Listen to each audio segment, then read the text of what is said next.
Bienvenidos a Sculinary, la escuela de referencia para el sector de la hostelería, con el mayor catálogo de cursos online en castellano. Visítanos en nuestra web o suscríbete a nuestra newsletter para estar al tanto de todas las novedades. Lanzamos cursos nuevos todas las semanas. En nuestro podcast nos tomamos cada semana un café con un profesional del sector, cocineros, empresarios, influencers, consultores y muchos más. Cada uno de ellos nos contará su experiencia y su visión sobre el mundo de la hostelería, que te ayudarán a impulsar tu negocio. Quédate con nosotros a tomar este café.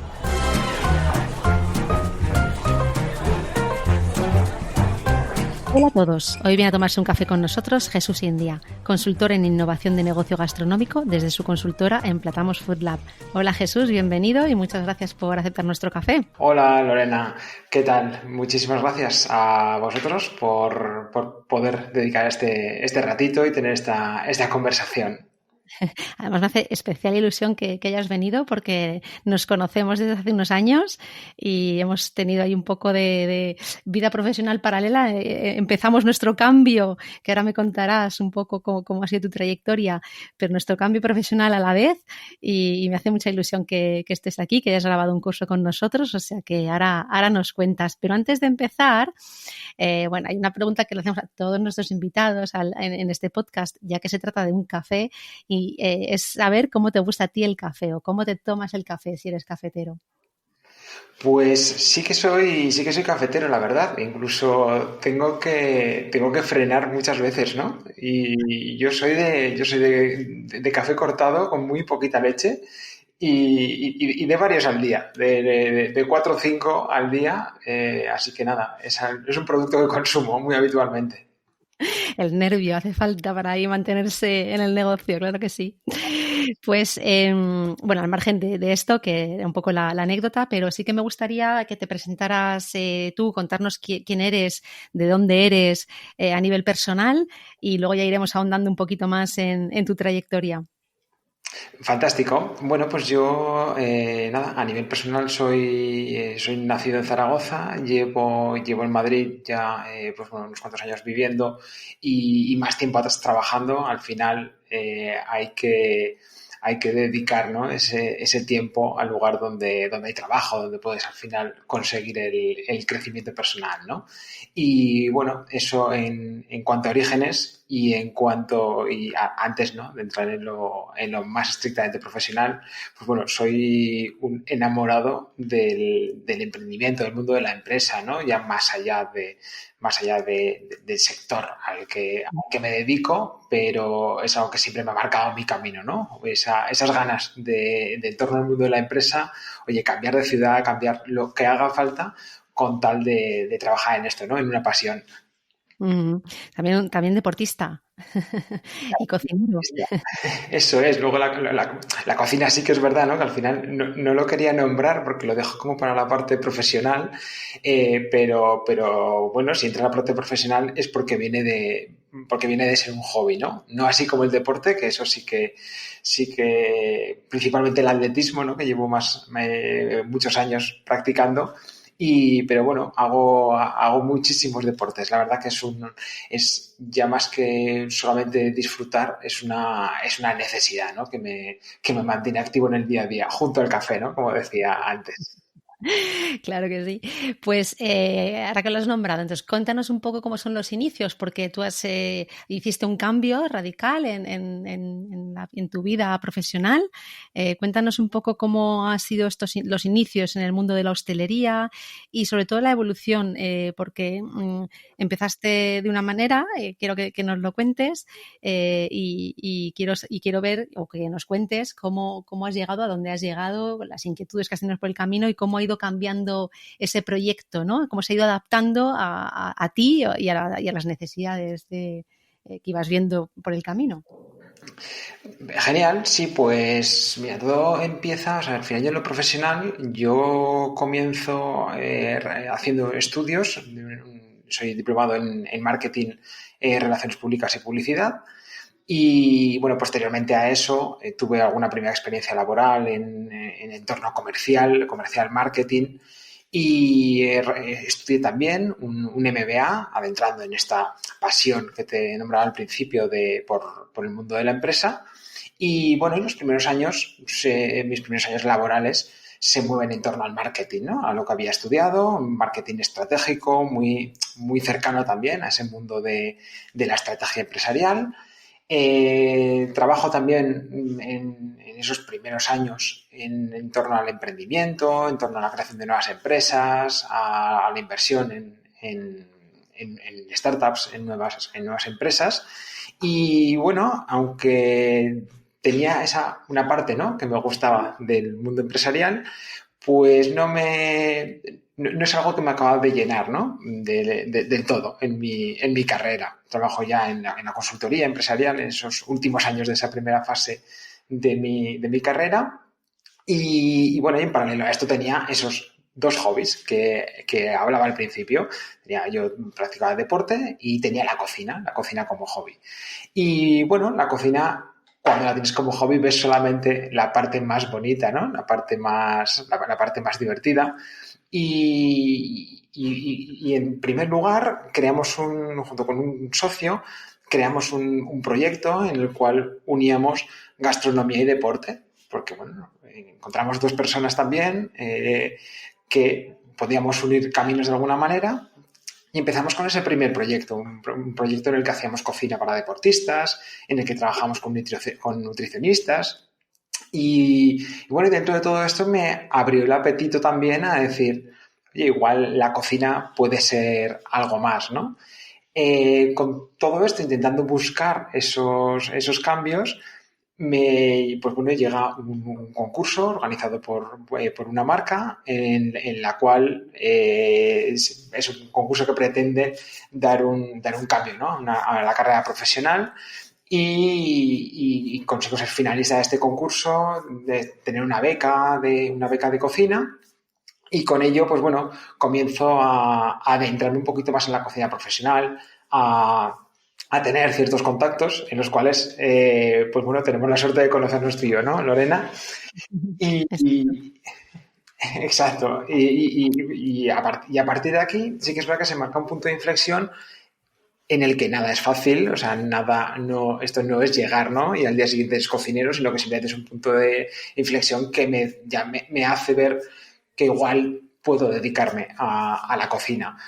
Tras esto estuve estudiando en la escuela de Cordon Bleu, bueno, que lo que me permitió fue, pues, aunque ya llevaba muchos años, sí que es verdad, que con autoformación, etcétera, pues me permite entrar en la cocina, a ver esa parte teórico-práctica desde el principio, a sentar unas bases. A partir Mm. de ello, pues bueno, posteriormente hago unas prácticas en restaurante The Stage. A partir de ahí hago también trabajo con varios catering como cocinero en ciertos eventos.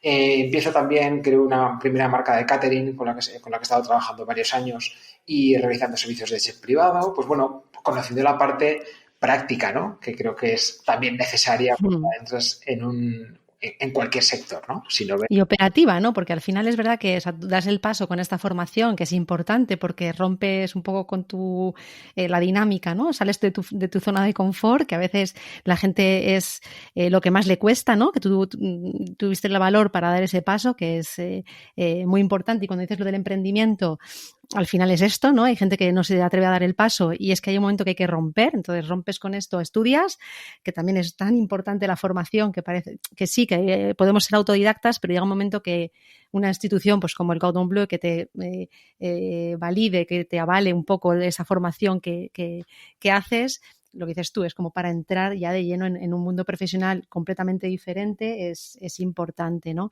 Pero sobre todo, yo creo que yo quería recalcar aquí la parte de rompo con esto, o sea, si me quiero dedicar a esto, rompo con esto y empiezo algo de cero y no hay que tener miedo a esto, ¿no? Y te lo comento porque hay mucha gente que nos escucha que son precisamente emprendedores, da igual el sector, en este caso son más del sector de la gastronomía, de la hostelería, pero bueno, que tienen que saber que a veces para empezar de cero hay que romper con lo anterior y empezar desde abajo, ¿no? Porque empezaste con prácticas, dices, bueno, yo ya llevo tantos años trabajando y ahora otra vez estoy haciendo cosas como de menos rango, ¿no? Por así decirlo.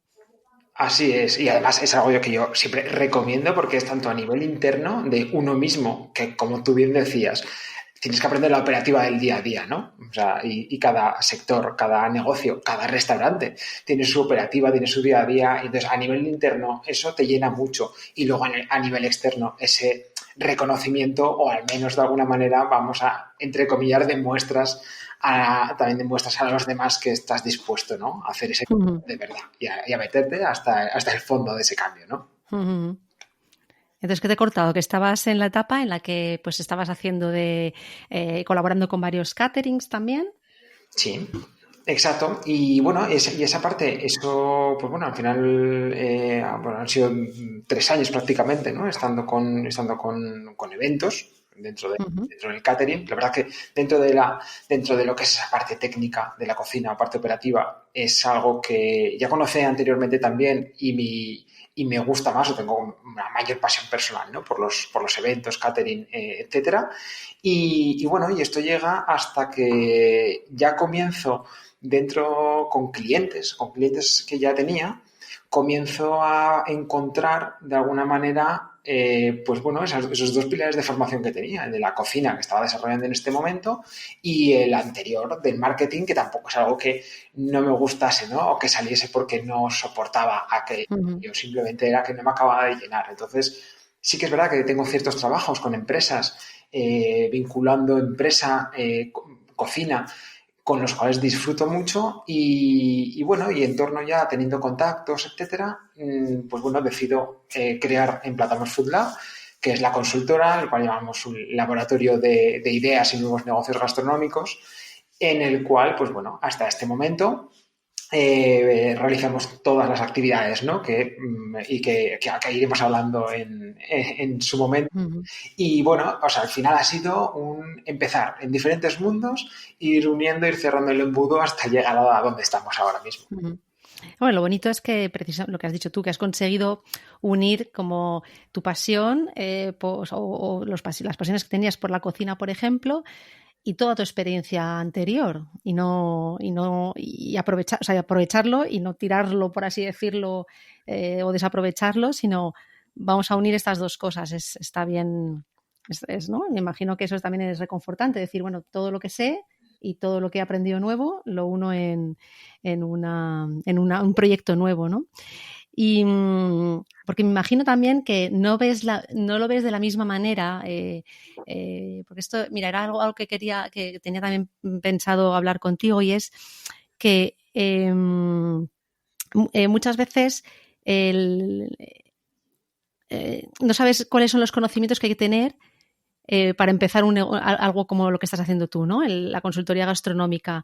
¿Qué estudio? Estudio cocina, estudio marketing, estudio empresa. Entonces, ¿cómo aconsejarías tú a la gente? Porque al final también es un servicio, ¿no? La consultoría gastronómica está en alza, hay una demanda creciente sobre esto, y además hemos tenido aquí en el podcast varios profesionales que se dedican a esto. Y es una profesión más dentro del ecosistema de la hostelería, ¿no? O sea, que puedes estudiar cocina y sin tener que ser cocinero, me refiero. Entonces, por tu experiencia, ¿qué es lo que habría que hacer o cuáles son los conocimientos que hay que tener para dedicarse a esto, o cuál sería el camino, o cómo recomendarías tú a la gente que se quiera dedicar a esto que empiece? Un chavalín de 16, 18 años que quiera dedicarse a esto, pero no sabe muy bien cómo. Sí, pues yo en primer lugar, yo apuesto, creo y soy un fiel convencido de que la formación es básica y es necesaria para desarrollar cualquier carrera laboral, donde sea o en el sector que corresponda, ¿no? Entonces, yo lo que recomendaría en primer lugar es que tenga una formación. Y dentro de esa formación puede ser formación de un modelo más autodidacta, con menor duración, ¿no? Yo creo que estamos saliendo precisamente ahora de esos modelos en los que o se tenía una carrera de una duración mínimo de 4 o 5 años, o si no, a partir de ahí no teníamos nada, ¿no? Ahora ni mucho menos. Ahora necesitamos una formación más práctica, más real, más del día a día. Entonces, dentro de formación me voy a meter en la misma bolsa una formación teórica en la cual te sienten unas bases, pero también una formación práctica. Vamos a considerar formación, oye, esos años voy a dedicar 2 años a trabajar en un restaurante por cuenta ajena y si en algún momento puedo tener un restaurante propio, voy a dedicar otros 2 años a mi restaurante propio como mínimo, ¿no? 2 años, que sea toda la vida, pero tener una formación en algo Dentro de esa formación, yo recomiendo en segundo lugar la especialización. Como especialización, podemos tener una especialización en un tipo de cocina, o en cocina en general, o en formación de cocina, formación práctica, o en dirección de restaurantes. O sea, ir encaminando hacia esa especialización para que, en tercer lugar, nos preocupemos también mucho y recomiendo trabajar mucho esas habilidades, bueno, que algunas de ellas son las llamadas ahora, ¿no? Habilidades blandas entre las que podemos destacar y decir, oye, hay que tener empatía con el cliente, porque me suele ocurrir mucho, y no solamente en gastronomía, sino en consultoría de cualquier sector, que encontramos personas con amplia experiencia en cualquier tipo de habilidad, pero luego les falta el contacto con el cliente, les falta la empatía. Para ser consultor te vas a meter en casa del cliente, vas a comer y cenar con él muchos días y tienes que comprender su negocio, no solo desde lo profesional, sino desde lo personal. Entonces yo creo que ese compendio de formación, especialización y desarrollar esas habilidades de contacto con las personas, con el cliente, etcétera, serían un poco el camino que habría que llevar así a grosso modo, ¿no? Luego hay que profundizar en cada caso. Sí, súper interesante. Y ¿verdad? La última parte, efectivamente, importante, sobre todo porque en este sector, a lo mejor en un sector empresarial más menos atomizado, ¿no? Pues hay cosas que pueden valer para todos. Pero es verdad que aquí, al final, hay clientes de todos los tipos. Y de hecho, vosotros en Emplatamos Food Lab, me gustaría saber a quién os dirigís con estos servicios que ofrecéis, ¿no? Porque hay muchísimo negocio pequeño. ¿Un negocio pequeño también puede contar con los servicios de un consultor? O sea, me imagino que sí, pero ¿de qué manera o cuáles son las preocupaciones que tienen y cómo les podéis ayudar vosotros desde Emplatamos Food Lab?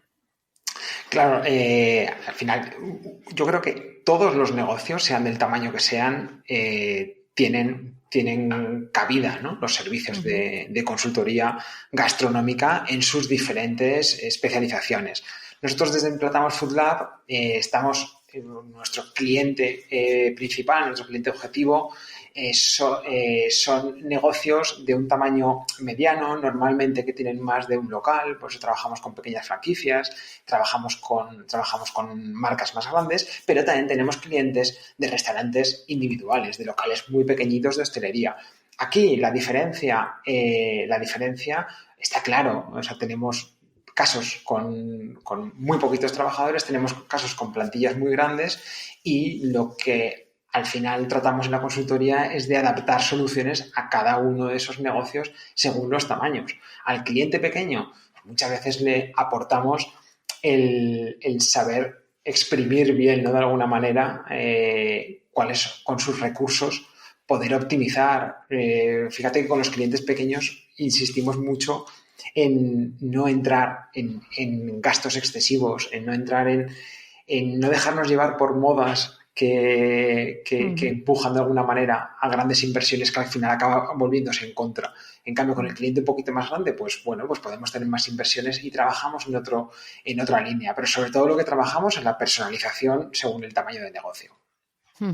Súper importante. Yo creo que hay que sensibilizar cada vez más a estos negocios pequeños de que ellos también pueden contar con servicios de este tipo que no son exclusivamente para empresas grandes y que pierdan un poco el miedo, ¿no? a contactar con vosotros, a pedir ayuda, a pedir consejo y empezar proyectos, ¿no? Porque al final, dentro de lo que decías tú de la especialización, bueno, si tú no tienes que tener unos conocimientos mínimos cuando tienes un negocio, aunque sea un restaurante, que es uno de los vacíos que nos comenta mucha gente, ¿no? Que falta un vacío de conocimientos de gestión para la gente que tiene un negocio pequeño de hostelería, pues son cocineros generalmente que no han estudiado para ello y entonces tienen estos conocimientos, le faltan estos conocimientos, pero bueno, pues dedícate a cocinar, que es lo que sabes hacer y lo haces muy bien, y acude a profesionales que tengan a lo mejor estos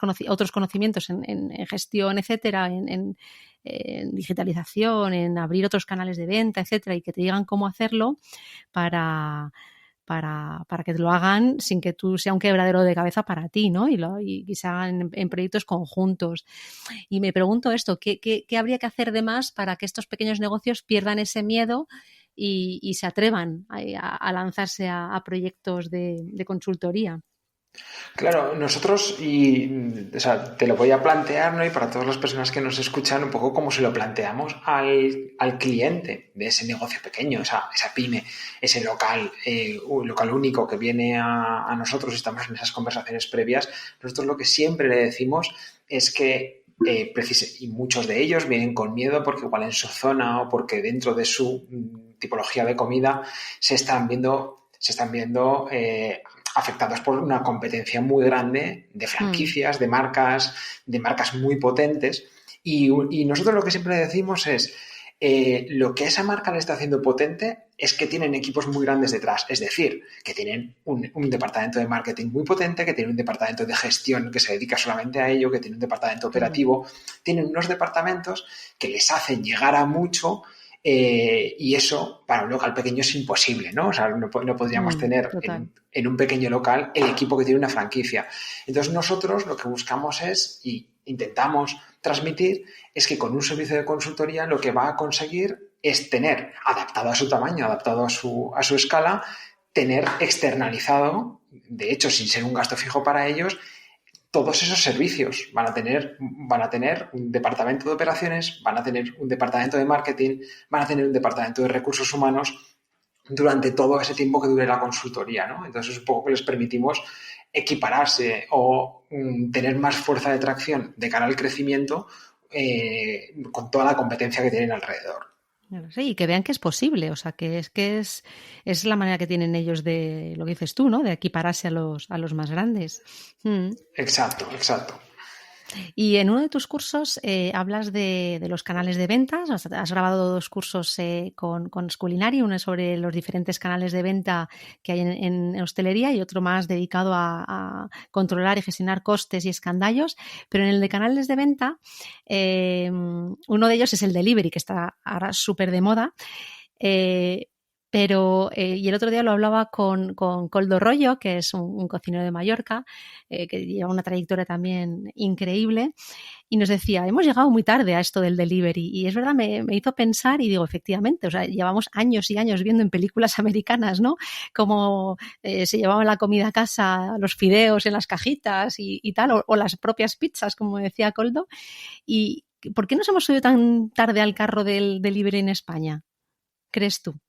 Pues, tenemos que tener en cuenta, yo siempre he trabajado mucho desde antes de estar en cocina con las tendencias, ¿no? Cuando trabajaba en esa época de consultoría, trabajaba mucho con micro y macro tendencias y bueno, tenemos que decir que es verdad que en España al final todo lo que son macro tendencias siempre vamos con cierto retraso con respecto a países como Estados Unidos, ¿no? Comparando por esa imagen que tú me dices de una película y que cuando hablamos del delivery, a día de hoy a nosotros nos ocurre con clientes, ¿no? O sea, hay clientes que lo ven y se dan cuenta que es una tendencia tardía, pero hay otros clientes que directamente se dirigen a ti como, oye, que no quiero llegar tarde al delivery porque esto es una moda. Y dices, a ver, que esto en el año 50 en Estados Unidos se estaban enviando, claro, ¿no? Las primeras hamburguesas.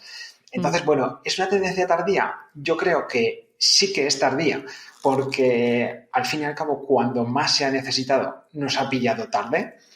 Y yo también creo que es tardía, o sea, que es tardía el que todo el mundo se lance a la vez a hacer exactamente lo mismo con el delivery, ¿no? Porque eso nos acaba creando una situación de lo que llamamos océano rojo de lucha encarnizada, donde hay mucha sangre en el sector, porque bueno, al fin y al cabo es todos los operadores que antes hacían delivery, más todos los nuevos operadores teniendo locales propios o con las cocinas fantasma. Entonces, yo creo que sí que llegamos un poquito tarde respecto a esto, pero lo que tenemos que conseguir es que no sea tarde. Tenemos que conseguir que esto tengamos una visión más amplia, que es algo de lo que hablo en el curso grabado en Schoolinary, de que la comida de delivery es comida en movimiento. Entonces, tenemos una serie de factores que son los que nos elevan mucho los costes, como son el packaging, los envíos, etcétera, en base a los cuales podemos crear nuevos conceptos que están muy, muy, muy parejos, ¿no? Como son la entrega en vehículos, con el drive-thru que tanto vemos en Estados Unidos y que está creciendo muchísimo, la entrega en las aceras, el takeaway. Al final hay muchas soluciones, ¿no? Entonces yo creo que se trata de que aprendamos de toda esta situación e intentemos ser un poquito más rápidos a la hora de cambiar, ¿no? Ujú. Cuéntanos alguna tendencia más que veas que va a llegar. Porque te digo, pregunto porque, por ejemplo, por hacer otro símil, ¿no? En Japón también están súper adelantados en el vending, por ejemplo, que tienen unas máquinas increíbles, que aquí en Madrid empezaron a llegar algunas máquinas ya en algunos barrios con comida preparada dentro de estas máquinas. Y aquí también, pues esto estamos todavía en pañales, ¿no? El vending es como para los refrescos y poco más, ¿no? Entonces, no sé si esta o cualquier otra, ¿no? Así que digas tendencias que pueden llegar o a las que nos tendremos que sumar ya, desde ya, para que no nos pille el toro como con el delivery. Pues yo sobre todo, y además porque es una tendencia que realmente te pilla el toro, porque hay otras, el delivery podemos decir que si no has hecho nunca delivery, rodeándote de buenos profesionales con consultorías especializadas en implantación de delivery o con personas que tengan experiencia previa, en un tiempo razonable puedes comenzar a hacer delivery. Pero hay una tendencia que es muy potente y es bueno, una versión más avanzada del vending, como bien decías, que es una tendencia, pero voy más allá, voy a la siguiente, que es la irrupción de la robótica.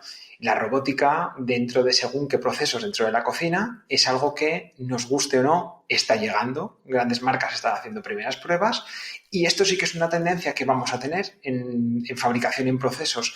Va a existir y ahí sí que y ahí sí que el día que llegue con potencia no vamos a poder implantar según qué robótica en una semana, ¿no? Entonces, es algo que tenemos que, aunque de momento lo veamos de lejos, pero leer, informarnos, conocer modelos, saber cómo puede la robótica afectar a nuestros negocios, es algo que yo recomiendo desde ya a muchos negocios, ¿no? Y a muchos clientes.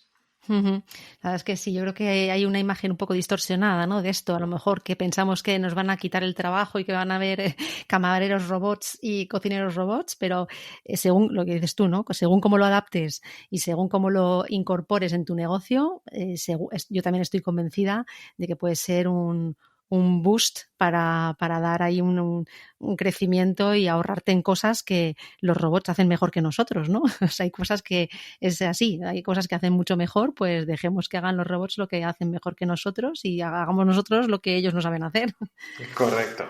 O sea que, bueno, pues mira, que apuntado queda la robótica. De todas maneras, tú tienes también como una metodología, bueno, no sé si llamar metodología, que es el gastro thinking, ¿no? Que une tecnología y hostelería.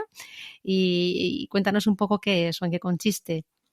Sí, pues el gastrothinking no es más que una adaptación, ¿no? A metodologías que ya existen hace años, basadas en el design thinking, en una manera de pensar de diseño, en la cual lo que buscamos principalmente es, a la hora de o lanzar nuevos productos, servicios o de emprender un nuevo negocio, intentar eliminar el riesgo. Y me explico, ¿no? Un poquito mejor. Estamos acostumbrados, o hemos oído muchas veces, tantas y tantas personas que han montado un bar, un restaurante sin tener experiencia previa, sin conocer quién iba a ser su cliente, sin conocer si lo que iban a hacer gustaba al público o no. Y lo primero que han hecho han sido inversiones muy fuertes de dinero, que eso acababa en lo que ya todos conocemos, ¿no? Dentro del sector. Creo que eso es algo conocido por todos. Entonces, fuera de la hostelería, y eso es algo que yo traigo, ¿no? de mi etapa anterior del marketing, en prácticamente todos los sectores se llevan muchos años trabajando con metodologías para, primero, saber si al cliente le va a gustar lo que vamos a hacer, saber si la zona donde vamos a tener nuestro restaurante es la correcta, ¿no? O nos acercamos a algo más correcto. Aquí no es blanco o negro, ¿no? Tenemos que trabajar con esas gamas medias, ¿no? Con esos grises. Entonces, gastrothinking es una metodología que lo que hace es adaptar ese proceso de lanzamiento de un negocio, de un producto o servicio al mercado sin grandes inversiones al principio. O sea, trabajamos con el cliente, pues bueno, el estudio de dónde nos vamos a instalar, vamos a conocer a ese cliente, vamos a hacer un evento de prueba, vamos a tener un food truck en un evento que esté cerca, vamos a partir de aquí a conocer qué soluciones necesitamos, vamos a intentar optimizar bien todos los costes, optimizar bien todas esas inversiones para llegar a un mayor porcentaje de éxito, ¿no? Súper interesante. Yo creo que sí, que hay cosas que yo también vengo del mundo de la empresa como tú y nos parecen como cosas obvias porque lo hemos estudiado, pero luego te das cuenta de que no es tan obvio y hay que recordarlo bien a la gente. O sea que está bien puntualizarlo. Y cuéntanos un poco también o háblanos del libro que has escrito que se llama La senda de la innovación gastronómica. Un poco qué cuentas en el libro. Pues este libro es un resumen, en primer lugar, de estas metodologías, ¿no? Como hablamos del gastrothinking, en el cual cuento exactamente de qué trata. Es un libro en el que pretendo, bueno, pues en primer lugar poner un poco en situación cómo es el emprender, lanzar un negocio dentro del sector gastronómico. Tiene otra parte del libro en la que se cuentan todas estas metodologías y sobre todo en la que intento explicar la necesidad de innovar en el día a día en cualquier área de la empresa. Es decir, que la innovación no tiene que ser algo estanco, no tiene que ser un departamento o donde tenemos un departamento de innovación estanco, donde parece un laboratorio que se intentan crear cosas sin estar en el día a día en la operativa, eso no funciona. Entonces, la innovación tiene que estar en cada uno de los miembros de la empresa y en cada uno de los miembros de nuestro local, sea en cocina, sea en sala. Y bueno, intento cómo trabajar, ¿no? Toda esta innovación dentro de cada área. Y donde también, que es la tercera parte del libro, hablo de tendencias, hablo de esas principales tendencias que mueven un poquito el sector y con esa visión de futuro, ¿no? Para saber por dónde ir. Al final es un resumen de todo, de todo este camino, ¿no? De trabajo. Uh-huh. Claro, es que la innovación, lo que dices tú, no es solamente un laboratorio farmacéutico que experimenta con vacunas que ahora está tan de moda, pero que la innovación puede estar en los procesos también. O sea, yo sí que me gustaría que ahondaras un pelín más sobre esto para contar a la gente lo importante que es esto, que lo has pasado un poco así por encima diciendo que hay que innovar en cualquier área, o danos un par de ejemplos de cómo se puede innovar para mejorar esto, pues un proceso, un plato, incluso la atención al cliente. O sea, que me imagino que puedes también innovar en todas esas áreas, ¿no? Para que vean como la parte más real, la parte más concreta de qué significa innovar. Exacto.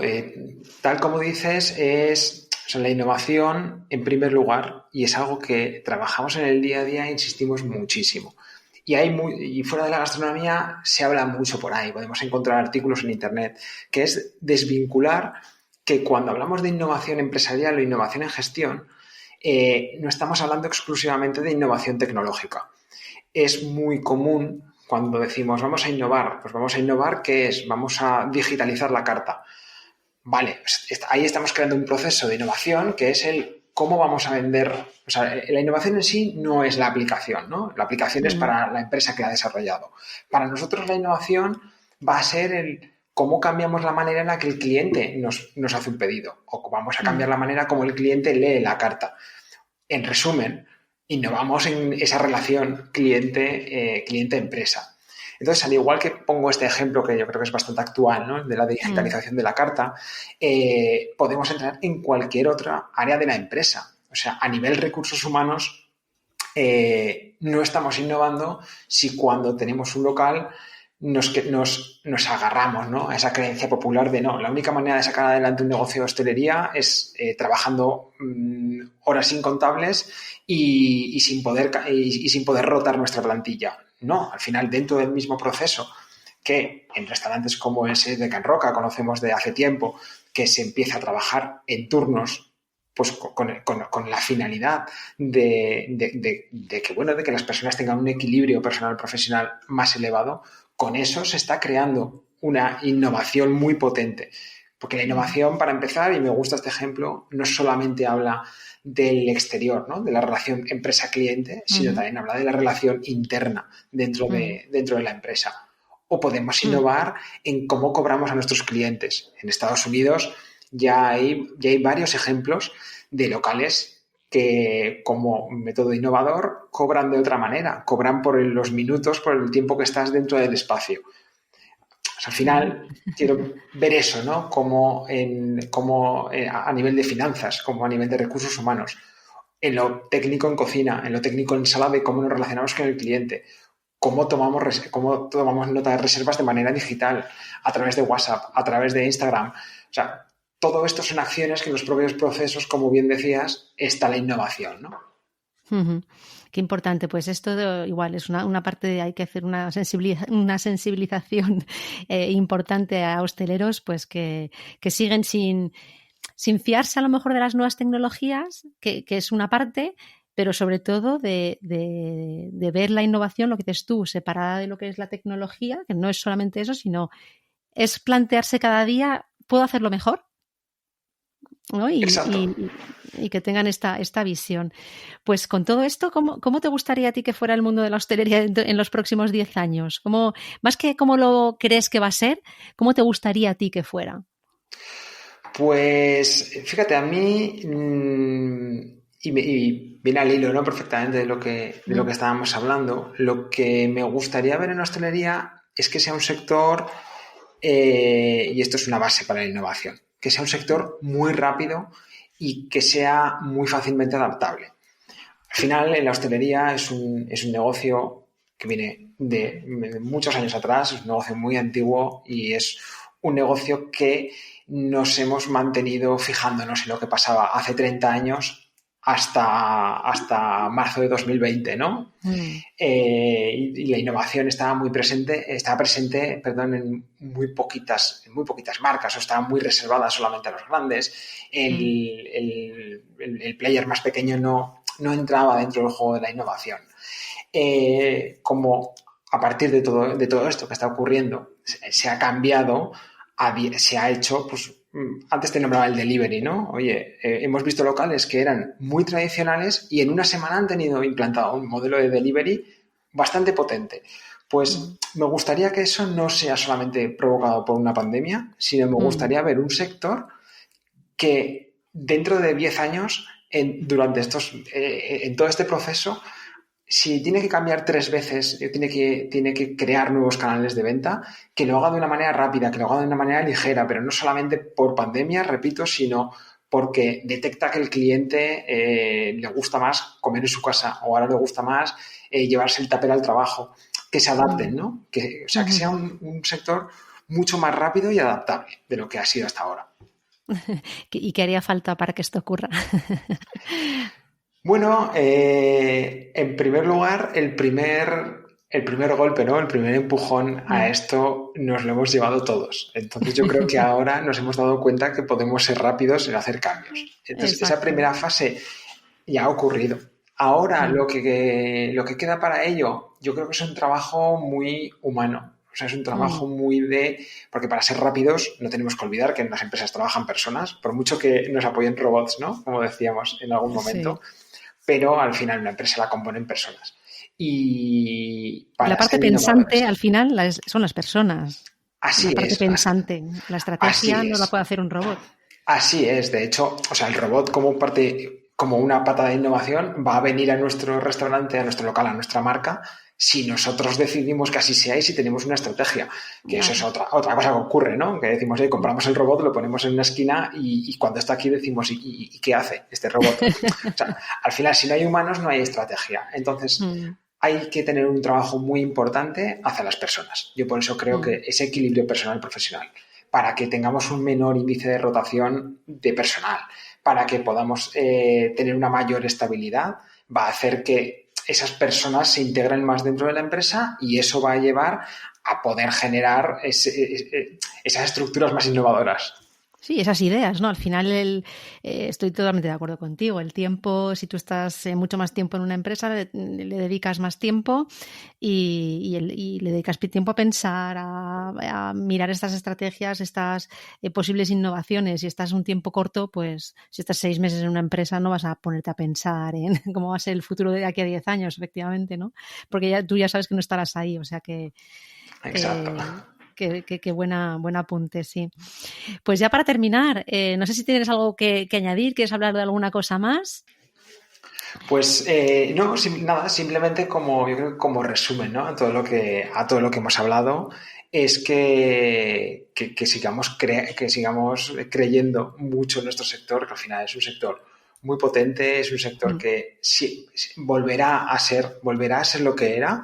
Por supuesto que será en otros términos y teniendo que adaptarnos. O sea, creo que eso está claro, eso no hace falta que insista, pero que sobre todo no perdamos la ilusión, ¿no? O sea, la ilusión dentro de lo que cabe, dentro de lo que hay y dentro de que nos guste más o menos que alrededor se crea en nuestro sector, pero nosotros mismos tenemos que creer y sobre todo eso es lo que me gustaría, ¿no? Como resumen a todo esto.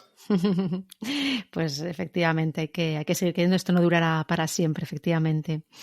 Y una última pregunta que hacemos también a todos los que os tomáis un café aquí conmigo. ¿A quién te gustaría escuchar a ti en el podcast?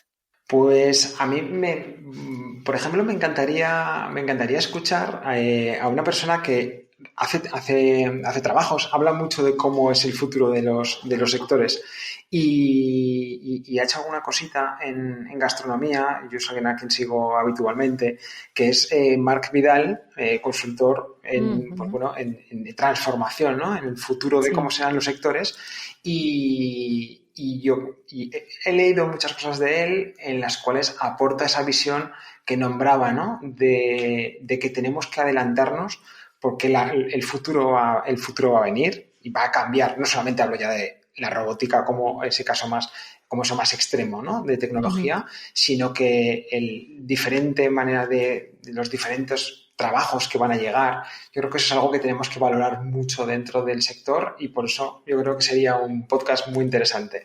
Bueno, pues nos pondremos en contacto con él. Es verdad, yo también lo sigo y es una persona que puede aportar muchísimas ideas, efectivamente. Algo interesante aquí al podcast.